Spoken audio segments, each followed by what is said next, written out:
You acquired the business, did you have to get a new ABC? Did you have to go through the whole new ABC process, or could you stick and be grandfathered into what it was before? So we did a stock buyout for that very reason.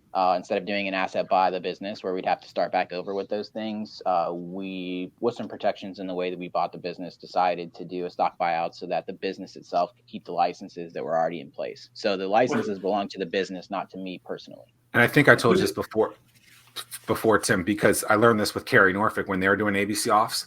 So if a business didn't have an ABC off, and that probably changed last year with COVID allowing a lot of different things, but like we would go to these restaurants and they'd be like, look, we're really interested. We don't have an ABC off and we're not going to get one because we don't want to.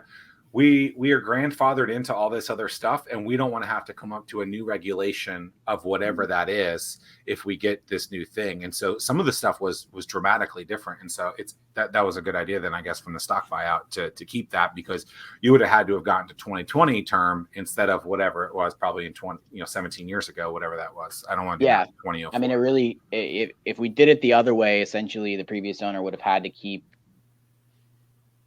a version of the business open for a few months to be able to do the transition, right? So we also would have then had to have some kind of a discussion about the time value of them maintaining that corporation to be able to get us to the point where we had it, right? Or where we would have had to close the business for 3 months.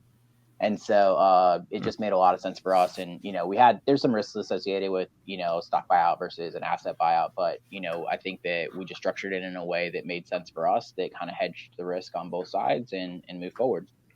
and Had a was that really, did oh, go that come ahead. to the advice from your attorney to Uh, help you with this? we talked about it. I'm not sure. I think we definitely was leaning more towards an asset buyout, but we Mhm. found a way to make it work. Right. Once I explained kind of the time cost and the real dollar cost associated with starting over.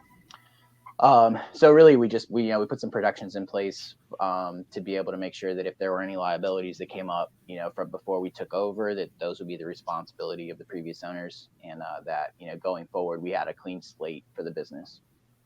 Someone who's been directly involved within the startup community for almost a decade, I want to talk to you about a serious pain point. Spending a ton of time trying to understand the business landscape in the 757. That's time that should be focused on growing the business. At Startwheel, we're here to help you by compiling all of the news you need to know about in one place.